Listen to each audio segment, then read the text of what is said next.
নমস্কার, ভৌতিক কাহিনীর থেকে আমি ইস্পিতা। আজকের এপিসোডে শুনবেন স্নিগ্ধা চক্রবর্তীর লেখা কালা জাদু। শুরু হচ্ছে আজকের গল্প। 22 বছর বয়সে বিয়ে হয়ে শ্বশুরবাড়ি এলো রূপসা। তার স্বামীর নাম মানস। সে বাড়ির একমাত্র ছেলে, আর 3 জন বোন আছে তার। বাড়ির একমাত্র ছেলে হওয়ার কারণে খুবই আদর হওয়ার কথা, কিন্তু ব্যাপারটা ছিল একেবারে বিপরীত।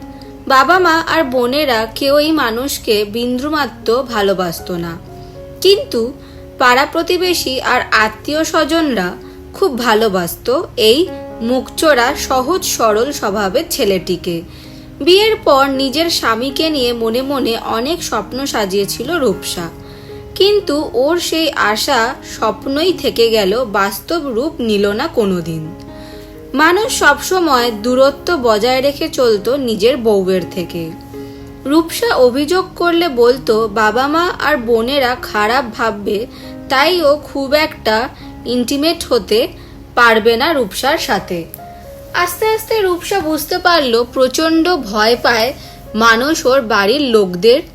যত দিন যেতে লাগলো, রূপসা জানতে পারলো ওর শাশুড়ি আর ছোট ননদ তন্ত্র সাধনা করে।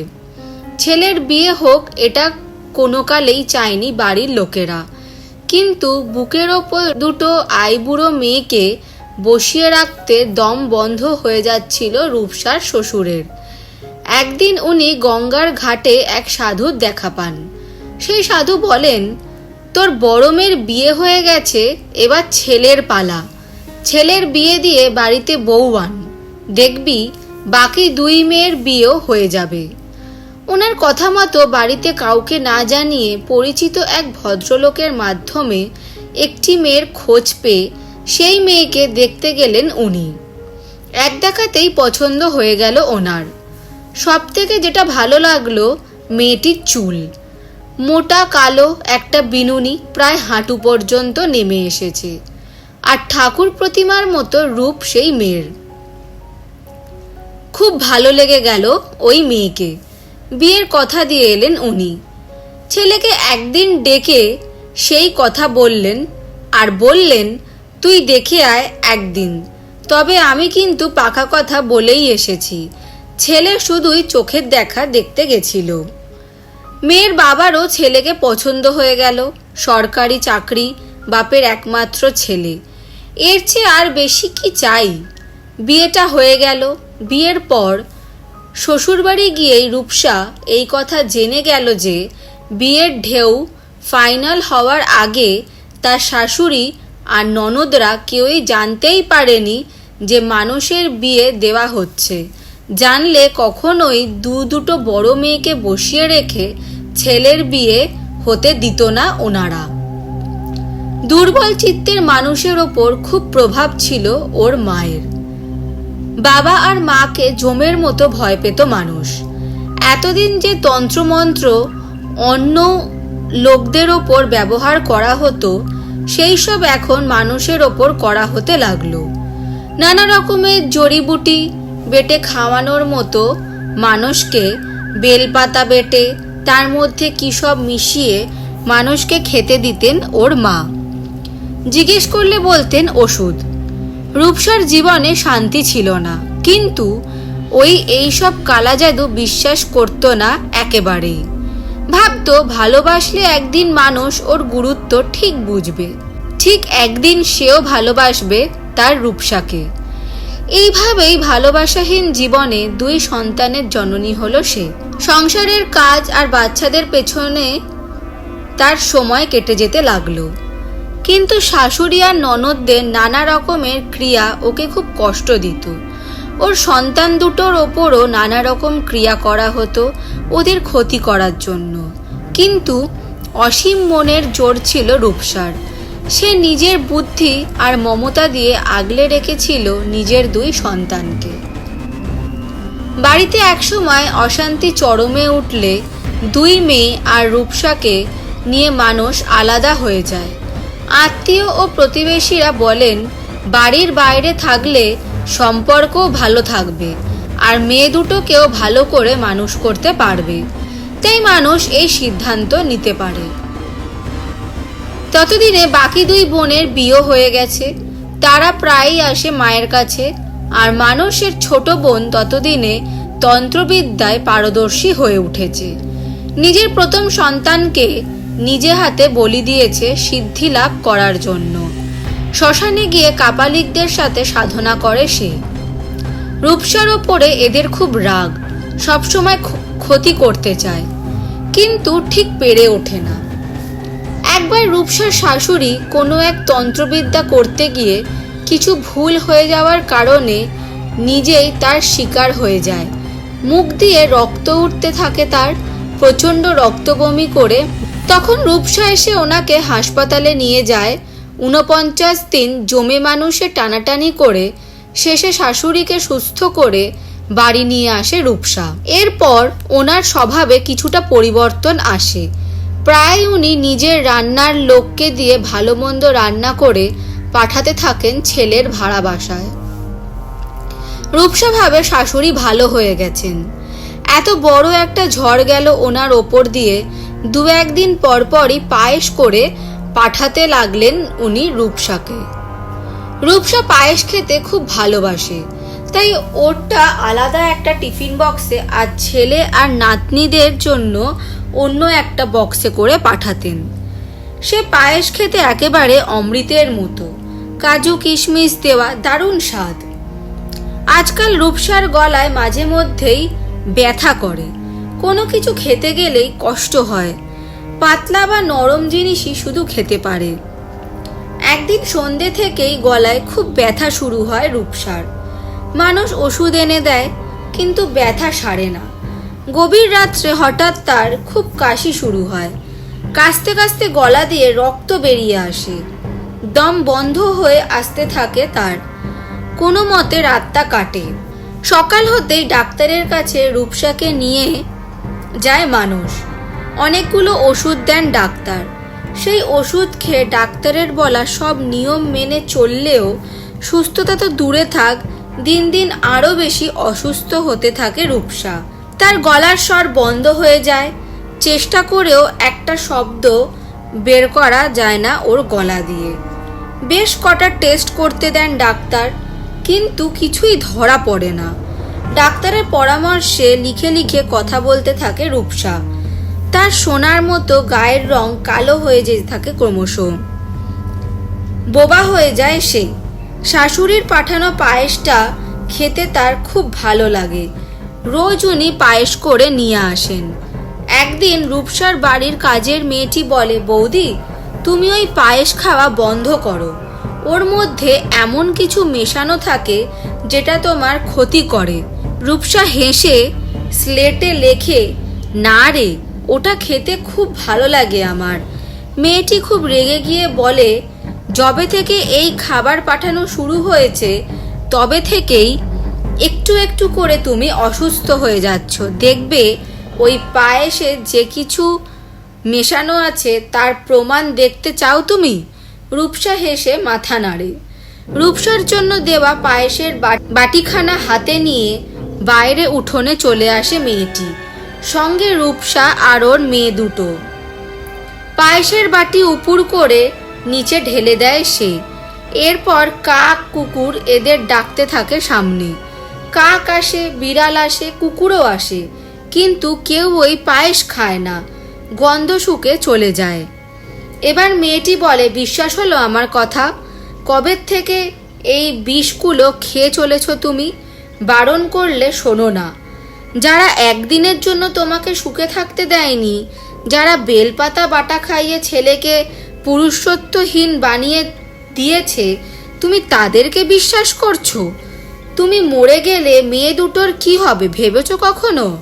আরতি বহুদিন ধরে কাজ করে রূপসার কাছে, তাই সে বৌদিমণিকে খুব ভালোবাসে। সেদিনের পর রূপসা পায়েস খাওয়া বন্ধ করে দেয়। ডাক্তারকে লিখে জানায় সে সুস্থ হতে চায়, কথা বলতে চায় আগের মতো। রূপসার বাপের বাড়ি সকলে গান বাজনায় খুব পারদর্শী।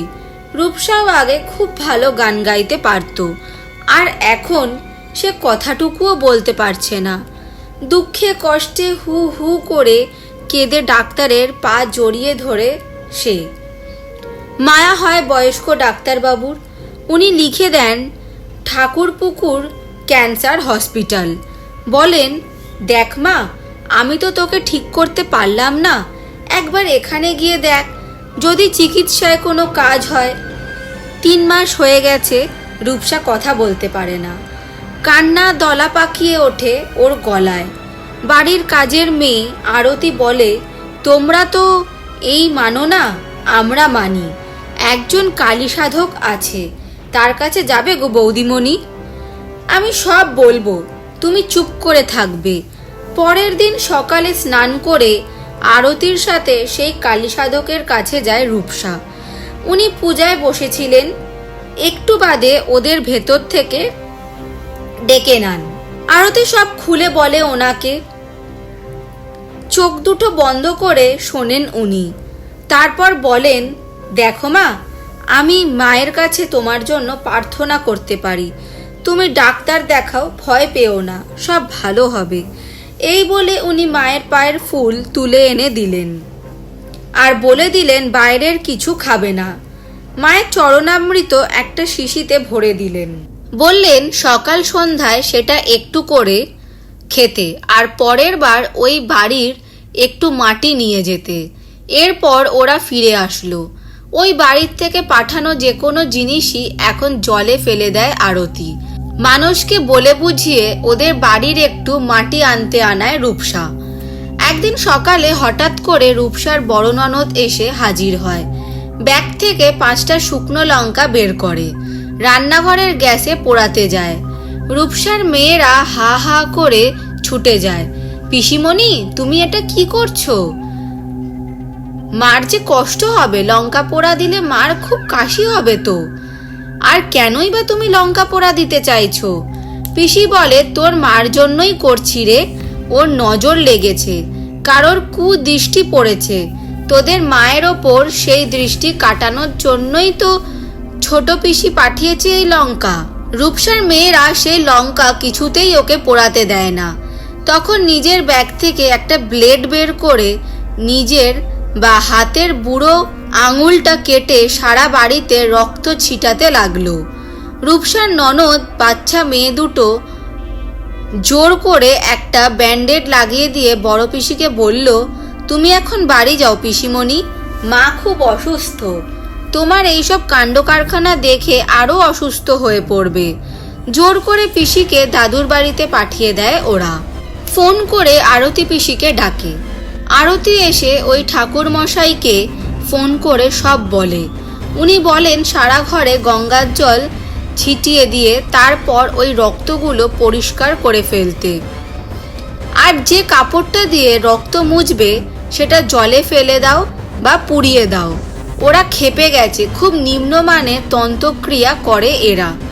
এরপর 2 মেয়েকে নিয়ে রূপসা বাপের বাড়ি চলে যায়। ওখান থেকেই ওর চিকিৎসা চলতে থাকে। প্রচুর টাকা খরচা করে নিজের মেয়েকে মোটামুটি সুস্থ করে তোলেন রূপসার বাবা। এরপর রূপসা কথা বলতে পারে, কিন্তু তার গলার স্বর পাল্টে যায়। ভাঙা ভাঙা গলায় কথা বলতে পারে সে। বেশিক্ষণ কথা বললে তার গলায় জ্বালা করে, ব্যথা হয় আজও। নিজের সেই নির্বাক অবস্থা থেকে মুক্তি পায় ঠিকই, কিন্তু সারা জীবনের মতো তার গলাটা ড্যামেজ হয়ে যায়। তাই এখন সে কথা কম বলে। হাতে তুলে নিয়েছে কলম, এখন তার লেখনী কথা বলে। রূপসা সুস্থ হয়ে নিজের ভাড়া বাসায় ফিরে আসে। আবার সুষ্ঠুভাবে নিজের ঘরের কাজকর্ম আর মেয়েদের পরিচর্যা করা শুরু করে দেয়। এইভাবে 7 বছর বাড়ির বাইরে কাটিয়ে দেয় ওরা। এর মধ্যে মাঝে মাঝেই রূপসার শ্বশুর আর শাশুড়ি অসুস্থ হতে থাকেন। তখন ডাক পড়ে রূপসার। ও এসে খুব নিপুণ হাতে সেবা করে সারিয়ে তোলে ওনাদের। অনেকেই রূপসাকে বলে, যারা তোমাকে এত কষ্ট দিয়েছে তুমি তাদেরকেই সেবা করছো, খুব অদ্ভুত মানুষ তো তুমি। কিন্তু রূপসা নিজের বিবেকের কাছে পরিষ্কার থাকতে চায়। ওনারা রূপসার সাথে যা করেছেন তার শাস্তি ঈশ্বর ওনাদের দেবে। সে শাস্তি দেবার কে? আর 2 বৃদ্ধ অসহায় মানুষকে দেখে ওর মনে খুব মায়াও হয়। বাবা মায়ের এই প্রায় অসুস্থ হওয়ার কারণে মানুষের কাজেরও খুব ক্ষতি হয়। তাই মানুষ রূপসাকে ওদের বাড়িতে ফিরে যেতে বলে। ভাবনা চিন্তা করে রূপসাও রাজি হয়ে যায়, কিন্তু ও একটা শর্ত রাখে। ওই বাড়িতে একসঙ্গে ওদের সাথে আর থাকতে পারবে না। সে তাই শ্বশুর মশাইকে বলেন, আপনি যদি আপনার এই বাড়ির খোলা ছাদটা আমার আর আপনার ছেলের নামে দানপত্র করে আলাদা দলিল করে দেন, তবেই আমি ওপরে দোতলা করে এই বাড়িতে ফিরে আসতে পারি। উনি সানন্দে রাজি হয়ে যান। রূপসার রোদে তেতে ওখানে ঠায় দাঁড়িয়ে নিজের মনের মতো করে ওপরে দোতলায় দুটো ঘর, একটা বড় ডাইনিং হল আর টয়লেট, কিচেন এই স্বপ্নের বাড়ি তৈরি করে। মানুষ শুধু টাকা দিয়ে নিজের কর্তব্য সেরে ফেলে। রূপসা একাই গড়ে তোলে তার স্বপ্নের বাড়ি। নির্দিষ্ট দিনে গৃহপ্রবেশ করে বাড়িতে এসে ওঠে ওরা। নিচে শ্বশুর শাশুড়ি থাকেন। ওনাদের রান্নার আর সারাদিনের কাজের জন্য একজন মাঝবয়সী মহিলাকে রাখা হয়। রূপসা ওপরে আলাদা রান্না করে খায়। ছেলে আর বৌমার নামে খোলা ছাদটা দানপত্র করে দেওয়ায় তীব্র বিরোধিতা করে রূপসার 3 ননদ। কিন্তু রূপসার শ্বশুর আর ওদের কথা শোনেন না। যে দাদা বৌদিকে ওরা এত কিছু করে বাড়ি থেকে তাড়ালো, সেই দাদা বৌদি এখন মাথার ওপর রাজত্ব করবে, এটা ওদের সহ্য হলো না। নিজেদের বাবা মায়ের সাথে যোগাযোগ কমিয়ে দিল ওরা। শ্বশুর শাশুড়ি তখন বৌমার কাছে বারবার ক্ষমা চেয়েছেন তাদের কৃতকর্মের জন্য। নরম মনের রূপসা সব ভুলে ওদেরকে ক্ষমাও করে দিয়েছে। একদিন স্নান করতে গেলে রূপসার শ্বশুর মশাই হঠাৎ করে বাথরুমে পড়ে যান। মানুষ তো কোনো কালেই নিজের বাবা মায়ের কাছে ধার ঘেঁষত না। তাই রূপসা নিজের মেয়েদের সাহায্য নিয়ে ওনাকে বাথরুম থেকে ঘরে তুলে নিয়ে আসে। সঙ্গে সঙ্গেই অ্যাম্বুলেন্স ডেকে ওনাকে হাসপাতালে নিয়ে যাওয়া হয়। উন্নত মানের পরিষেবা দেওয়া হলেও উনি 1 মাসের মধ্যেই মারা যান। শাশুড়ি মা নিজের স্বামীর এই অবস্থা কিছুতেই মেনে নিতে পারল না, আর এটা বুঝতে পারল যে এটা ওনার 3 মেয়েরাই করেছে। তখনই সঙ্গে সঙ্গে একটা ফোন আসে এবং ফোন থেকে অট্টহাসির আওয়াজ পায় এবং বলে, এই তো সবে শুরু, এবার দেখো তোমাদের আর কি কি হয়। নিজের বাবা মাকে অসুস্থ করে, নিজের বাবাকে মেরে এবং মাকে অসুস্থ করে পঙ্গু করে ফেলে রেখে রূপসাকে জব্দ করতে চাইছিল ওরা। বিছানায় সর্বক্ষণ শুয়ে থাকার ফলে গায়ে বেদচোট দেখা দিল। এবার রূপসা নিরুপায় হয়ে একজন আয়া রাখলো। সেই আয়া সারাদিন থাকতো, রাতে চলে যেত। প্রতি রাতেই প্রায় বিনিদ্র থেকে দেখভাল করত রূপসা। আস্তে আস্তে ওর শরীরও খারাপ হতে লাগলো। না, কোনো কালা জাদুর প্রভাবে নয়, অস্বাভাবিক খাটনি আর রাত জাগার কারণে। দিন দিন বুড়ির অবস্থা আরও বেশি খারাপ হয়ে যেতে লাগলো। 2 চোখে অব্যক্ত যন্ত্রণা নিয়ে 2 হাত জোর করে রূপসার কাছে বারবার ক্ষমা চাইতো ওর শাশুড়ি। আর শাশুড়ির এমনই বিকৃত মস্তিষ্ক হয়ে গেছিল যে নোংরা মুখে গায়ে সর্বত্র মাখতে থাকে, এমনকি সুযোগ পেলেও সে খেয়েও ফেলে। সে এক বিভৎস নারকীয় দৃশ্য। ওনাদেরকে দেখতে এসে রূপসার বাবাও হঠাৎ করে বাথরুমে মাথা ঘুরে পড়ে যান। ওনার ব্রেন স্ট্রোক হয়ে যায়, ভর্তি করা হয় নার্সিং হোমে। একটা রোগী তো আগের থেকেই ছিল, এবার সুস্থ অবস্থায় বাবা এসে উনিও অসুস্থ হয়ে পড়লেন। বাড়ির অবস্থা তখন খুব খারাপ। ওনাদের দুজনকেই ভর্তি করা হলো নার্সিং হোমে। শাশুড়িকে ভর্তি করা হলো সল্টলেকের একটি নার্সিং হোমে, আর রূপসার বাবা ভর্তি হলো হিন্দমোটরের একটি নার্সিং হোমে। এই 2 জায়গায় ছোটাছুটি করতে প্রাণান্তকর অবস্থা হচ্ছিল রূপসার, কারণ মানুষের কোনো ভূমিকাই ছিল না এখানে। সে প্রতিদিন নিয়ম করে খেয়ে দিয়ে অফিস চলে যেত। এইভাবে কিছুদিন চলার পর রূপসার বাবা হঠাৎ মারা গেল। এর ঠিক 4 দিন বাদে রূপসার হাতে শেষবারের মতো জল খেয়ে রূপসার শাশুড়িও মারা গেলেন। মাথায় হাত দিয়ে বসে পড়ল রূপসা। একে নিজের বাবার মৃত্যুর শোক, তারপর 4 দিনের তফাতে তার শাশুড়ির মৃত্যুর শোক, মাথা কাজ করছিল না।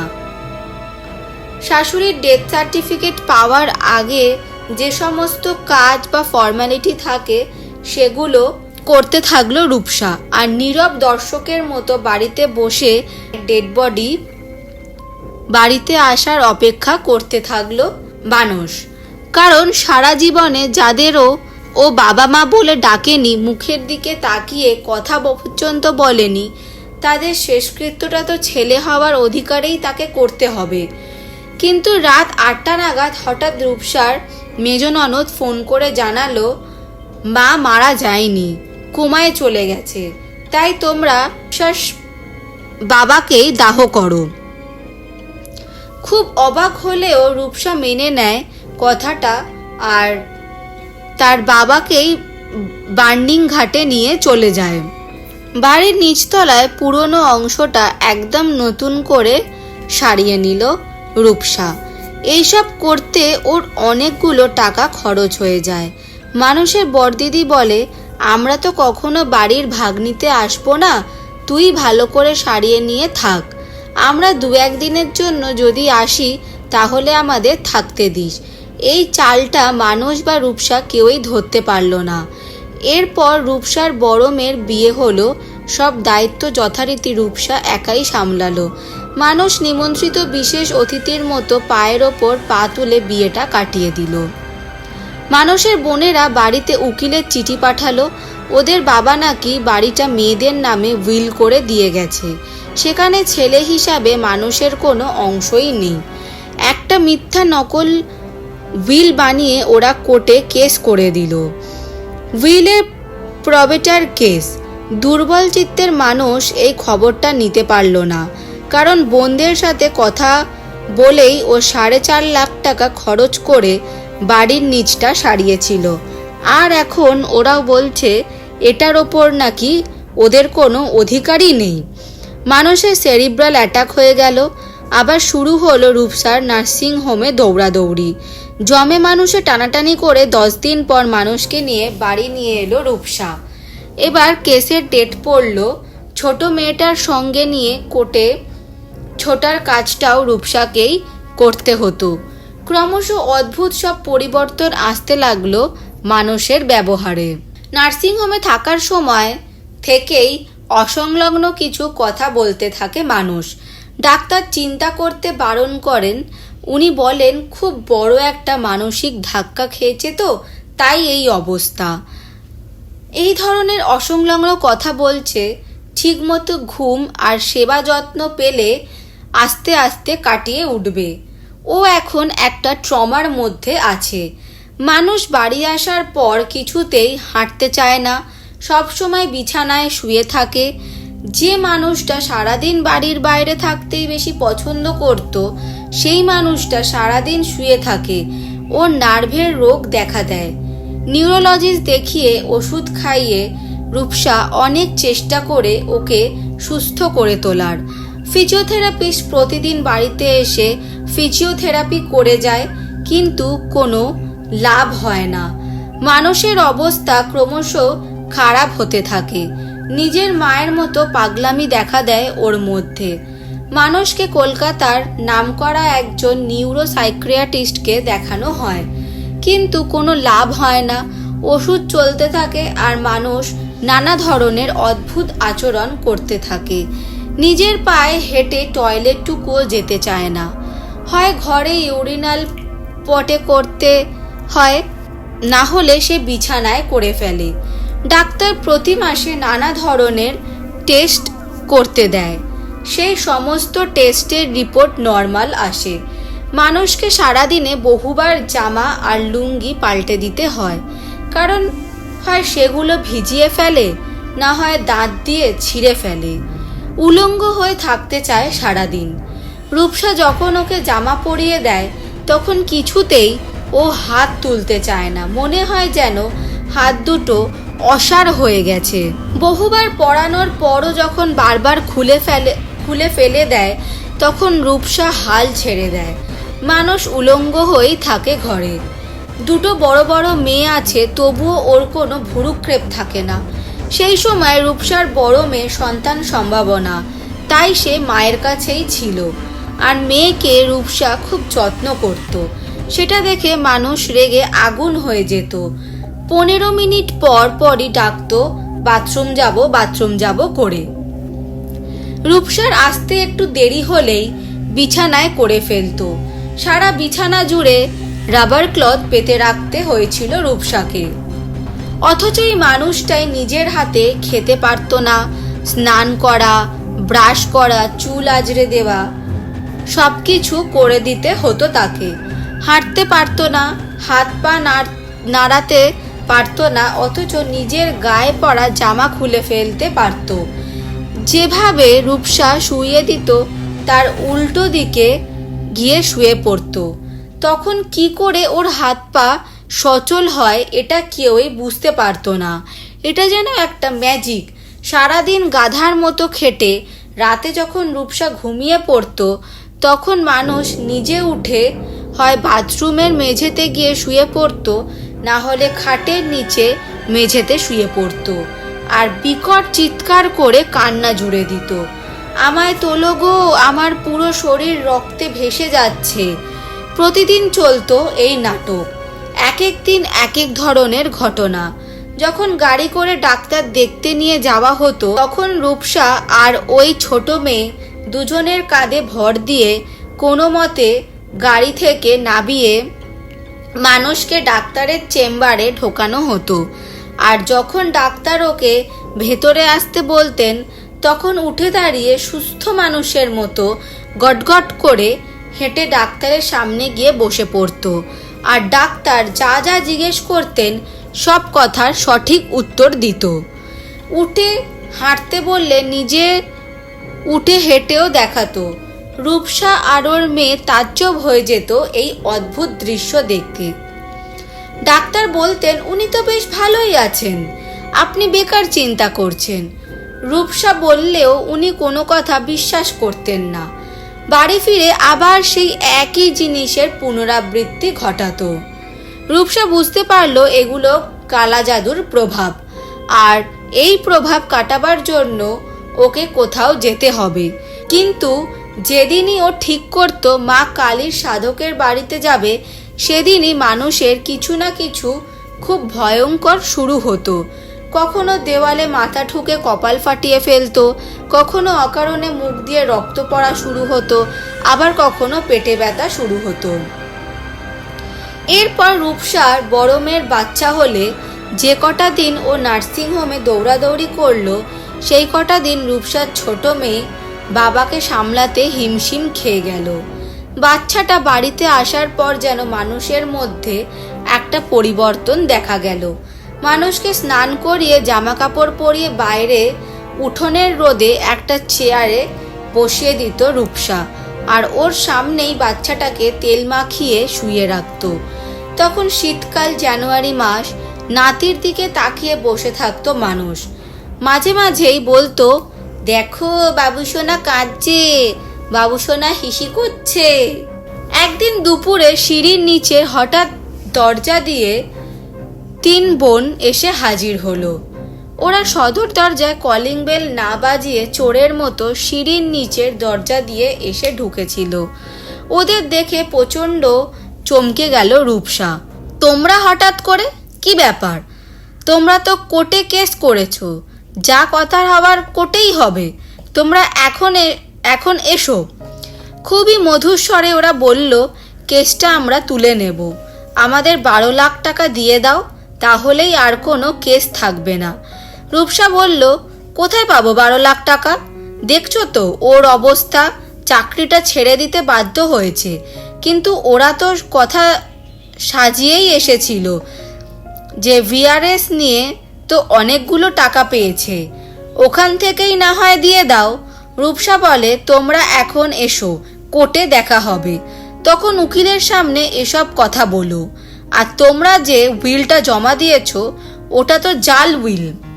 আমার উকিল তো অবজেকশন দিয়েছে, তাহলে বাড়িতে কেন এসেছো কথা বলতে? ওরা বাড়ির বাইরে বেরিয়ে গিয়ে রূপসা আর ওর মেয়ের নামে তখন অকথ্য গালাগাল শুরু করলো। বেশ কিছুক্ষণ চিৎকার করার পর ওরা চলে গেল। শুরু হলো নতুন অধ্যায়। এরপর রূপসার বড় মেয়ে তার বাচ্চাকে নিয়ে নিজের বাড়িতে চলে গেল। মানুষের অবস্থা আবার সেই আগের মতো হয়ে যেতে লাগলো। সেই উলঙ্গ হয়ে থাকা, হ্যালুসিনেট করা শুরু হলো। ওই বাবা এসেছে, ডাকছে আমায়, দাদু দাঁড়িয়ে আছে, বসতে বলো, এই সব উল্টো পাল্টা কথা বলা শুরু করলো। আর শুরু হলো ভয়ানক পেট খারাপ। কল থেকে জল বেরোনোর মতো অনবরত পটি করতে শুরু করলো। আর একটু বেখেয়াল হলেই সেই পটি মুখে দিয়ে খেতে লাগলো আর মাখাতে লাগলো সারা গায়ে। ডাক্তারের সাথে কথা বলে তৎক্ষণাৎ মানুষকে ভর্তি করা হলো ভালো নার্সিং হোমের আইসিইউতে। ডাক্তার ওকে বাড়িতে নিয়ে যেতে বললেন। ওনার তো সব রিপোর্ট নর্মাল, তাহলে কেন আর মিছিমিছি আইসিইউর একটা বেড আটকে রাখবেন? বাড়ি নিয়ে যায় পেশেন্টকে। আর কোনো উপায় না পেয়ে রূপসা ওকে বাড়ি নিয়ে এলো। রাতে মুখে কিছু উচ্চারণ না করে কাগজে লিখে ছোট মেয়েকে বলল, কাল দুপুরে আমি পীর বাবার কাছে যাব। শুনেছি ওখানে যারা গেছে সবাই উপকৃত হয়েছে। পীর বাবার কাছে গেলে উনি সব কথা শুনে বললেন, সব গ্রহের ফের মা, এইসব ওনার সাথে যা হচ্ছে সব গ্রহের ফের। জল পড়ে দিচ্ছি সকাল বিকেল ওনার ঘরে, এটা ছেটাবে আর ধূপ দেখাবে, বাকিটা ওপরওয়ালার হাতে। আমার এখানে আর কিছুই করার নেই, ওরা ওকে বান মেরেছে। বালতি এনে ইউরিনটা ঢালতে গিয়ে পেটের নাড়ি ভুড়ি উঠে আসার মতো অবস্থা হয় রূপসার। এমন পচা দুর্গন্ধ, ডাক্তারকে আগেই ফোন করা হয়েছিল। উনি নিজের সাথে একজনকে নিয়ে এসেছিলেন। তিনি একটা কিছু স্প্রে করে সেই পিঁপড়েগুলোকে মারলেন। ডাক্তারবাবু বললেন, এই পিঁপড়ে কিন্তু আবার লাগবে ওনার গায়ে, তাই ওনার খাটের চারদিকে এই লোশনটা স্প্রে করে রাখবেন। ডাক্তারের কথা মতো রূপসা তাই করলো। ওই ঘরের দেওয়ালে, মেঝেতে সব জায়গায় ওষুধটা স্প্রে করে দিতে লাগলো। পরের দিন থেকে আর মানুষকে দাঁত মাজানো, স্নান করানো যায়নি। ওর ইউরিনের পাইপ 3 দিন অন্তর ব্লক হয়ে যাচ্ছিল। ইউরিনের সাথে থকথকে রক্ত আর পুজ আসতে লাগলো। আর মানুষের ঘর থেকে, ওর শরীর থেকে অস্বাভাবিক পচা দুর্গন্ধ বেরোতে লাগলো। জীবিত মানুষটা কেমন যেন পচে গলে যেতে লাগলো। খাওয়া, কথা সব বন্ধ হয়ে গেছিল। তবুও লিকুইড খাবার একটু একটু করে ঠোঁটের পাশ দিয়ে টিপে হাঁ করিয়ে রূপসা মানুষকে খাওয়াতো। একটু দইয়ের ঘোল করে নিয়ে এসে রূপসা দেখলো মানুষ চোখ খুলে মুখটা হাঁ করে তাকিয়ে আছে।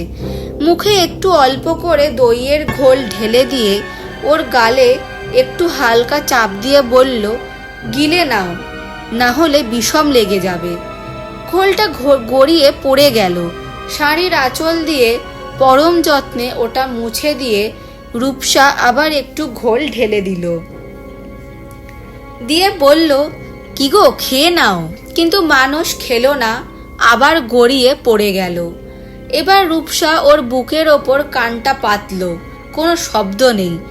চলে গেছে মানুষ চিরকালের জন্য।